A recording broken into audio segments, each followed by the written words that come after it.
The tale opens with Dr. Alice appearing on a television broadcast, engaging in an interview with a journalist where she asserts to have discovered a lasting remedy for cancer, proven efficacious on 10,000 individuals suffering from the disease, with all of them being treated successfully. Just a couple of days afterward, we observe Dr. Robert racing to the airport in his vehicle accompanied by his spouse Zoe and offspring Marley, only to realize that every inhabitant of the city was also heading towards the airport, hoping to flee the metropolis.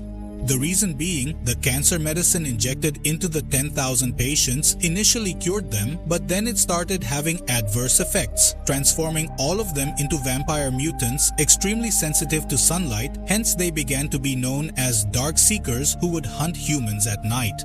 Therefore, now all the people of the city wanted to escape by going to the airport and save their lives, but the security at the airport was checking everyone, and only those who were not infected were allowed to leave the city. When Robert and his family were checked, the military found they were not infected, so they were allowed to proceed. Later on, the military tells Dr. Robert that he cannot leave since he needs to find a cure for the disease. Hence, Marley is put on a helicopter.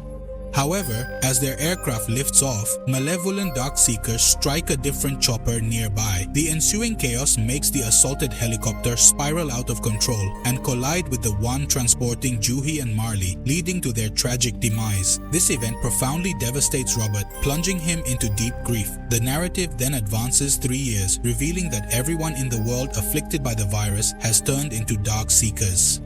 Only 1% of people remain as humans, trying to live in hiding. The world has become a wasteland worse than hell. That's when we see Dr. Robert, who had survived thus far. At the moment, Robert was hunting a deer with his dog Sam, using his car to satisfy their hunger. After much effort, the deer finally stops to feed at a spot.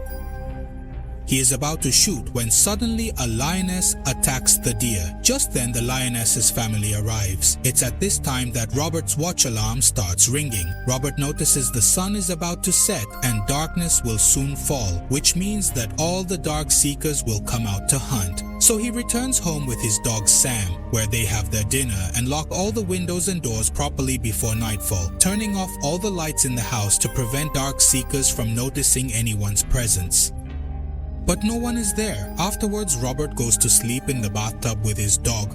Soon after, they start hearing noises from the dark seekers, indicating they have gotten out. The next morning, Robert goes to his lab after a short workout. Here, he was working on a vaccine for the treatment of this virus. In his lab, he had captured many infected rats for testing. Robert notices that all the rats are still the same, but then his eyes catch on one rat. The one he had last given medicine to seemed quite calm and normal. Seeing this, he is very happy that he has finally created an antidote for this virus. Now, it was time to test this antidote on a dark seeker. So he first goes outside with Sam as usual and announces on the radio that if any living person is hearing this and wants to avoid the dark seekers, they should meet him at the South Street Bridge during the day. I can provide you with food and shelter. Later, while Robert is playing golf on a ship, suddenly Sam spots a deer. As they both begin their search for today's sustenance, the deer finds refuge in an obscure abode. Chasing after the animal, Sam steps into the dwelling, followed shortly by Robert. Armed with a rifle featuring an illuminating attachment, Robert glimpses Sam huddled beneath a piece of furniture. In that instant, he discerns a spine-chilling sound emanating from a shadowy hunter that had been preying on the deer. At the very moment the shadowy hunter surges towards Robert, he discharges his weapon and makes a swift escape alongside Sam. The noise from their firearms, however, alerts the nearby shadowy hunters. As a result, they begin their pursuit. One of the pursuers nearly catches Robert, but just at that moment, both Robert and Sam make a daring leap through a pane of glass. Once outside, they watch as the shadowy hunters wither under the harsh glare of the sun and meet their demise. Witnessing the shattered pane, a spark of inspiration hits Robert, considering he requires a shadowy hunter for his scientific research. So first he tells Sean to stay in the car, then he makes a noose out of a rope and throws it into that dark room. Soon after, a dark seeker gets caught in the noose and screams wildly. So Robert forcefully attacks the dark seeker, knocking him unconscious. Just then, another Dark Seeker comes to the window of the dark room and starts yelling angrily at Robert, as if to say, let him go. But Robert grabs that Dark Seeker and takes him to his lab to inject him with the latest test medicine. Robert notices that it is a female Dark Seeker with a butterfly tattoo on her body. After a while, he sees that the female Dark Seeker's heartbeat has normalized due to the medicine's effects, which was previously very fast. Seeing this, hope flickers in Robert's mind that this female Dark Seeker will now fully become human. However, then the female Dark Seeker attempts to attack Robert and faints. Seeing this, Robert's hope is shattered. On the following day, when Robert went hunting for his meal with Sam, he noticed a statue standing outside along the way. It struck him as odd, so in anger, he shot at the statue, bringing it down to the ground, whereupon water began to leak from it. Curious to inspect it, Robert approached the statue only to find himself caught in a trap, hanging upwards, and due to a blow to his head, he eventually passed out. This trap had been set by the same Dark Seeker who had been shouting at Robert on that day, the day when Robert had caught that female Dark Seeker. As evening approached, the alarm on Robert's watch went off, rousing him to consciousness. He saw himself hanging above and his dog Sam barking at him from below. Robert also noticed that darkness was about to fall, so he hurriedly took out a knife from his pocket and cut the rope, causing him to tumble down. However, during this, the knife struck his own leg, causing immense pain. It was then, in the darkness ahead, he spotted the very Dark Seeker who had set up this snare to trap him. Accompanied by his pair of altered canines, they lingered for the night to envelop the sky. Witnessing this, Robert began to feel a rising sense of dread and made his way to his vehicle. As darkness took over, the mail carrier released his hounds upon them, prompting the dogs to launch an assault on Robert and Sam. Displaying remarkable nimbleness, Robert discharges his firearm, fatally wounding both hounds. It was then he noticed Sam had suffered a bite from one of them. Without hesitation, Robert escorted Sam to his vehicle, hurried to his abode, and administered a curative shot. But it was too late. The virus had fully spread through Sam's body and he had now become a mutant. Sam started to attack Robert, but with a heavy heart, Robert was forced to strangle his beloved dog to death. Now, Robert was deeply saddened because besides Sam, he had no other companion in this town. He was utterly alone and had raised Sam since he was a pup.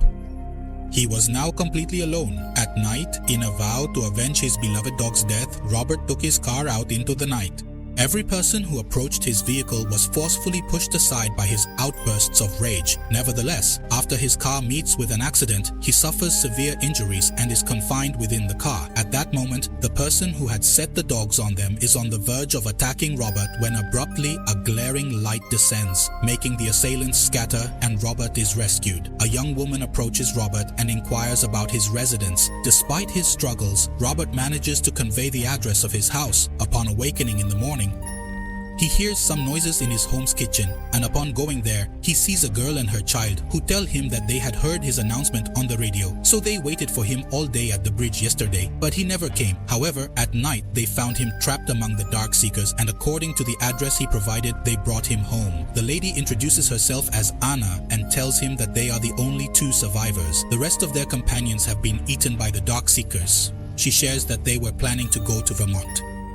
Many people are still alive. Upon hearing this, the robot declares that no such place exists, but the girl insists that there is one in the mountains because the virus cannot withstand the cold. Angered by this, the robot yells that there is no place where humans have survived the wrath of the Dark Six and storms off. In the evening, Robert goes to the lab where he places ice under the body of the female Dark Seeker and administers a medicine injection. Just then, Anna arrives.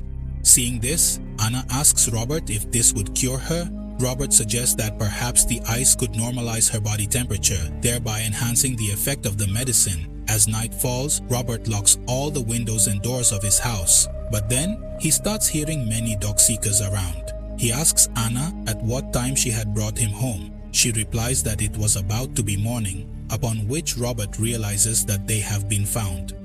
And they were heading towards our house, intent on wiping us out. But Robert had already set up bombs around his house, which he detonates one by one, taking out many of the Dark Seekers. However, due to their numbers, a lot of Dark Seekers manage to enter the house and start attacking them. The robot is shooting at them, but to save themselves, they retreat into the lab. There, they see that the medicine was starting to affect the female Dark Seeker. She was beginning to heal, meaning they had found the cure for the virus. But then, a large number of Dark Seekers start rushing into the lab quickly. Seeing this, the robot hastily closes the lab's bulletproof door. The robot shouts at them loudly, saying that he has found the cure and he can heal them all. At that moment, the boss of those Dark Seekers arrives and starts violently banging on the door, creating a butterfly design on it. Afterward, that Dark Seeker boss creates another butterfly mark on the door with his blood.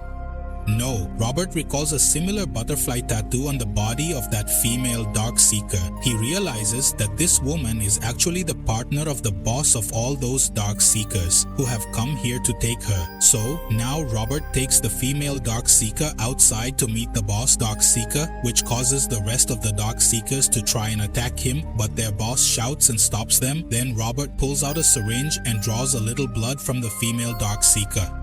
The female Dark Seeker also regains consciousness and hugs her partner upon seeing him. Afterward, their boss takes his partner and all the Dark Seekers away from there. The next morning, Robert, Anna and her son head towards Vermont. On the radio, Anna announces that if anyone is still alive, meet us in Vermont because we found a cure for this virus. And with that, this amazing movie comes to an end.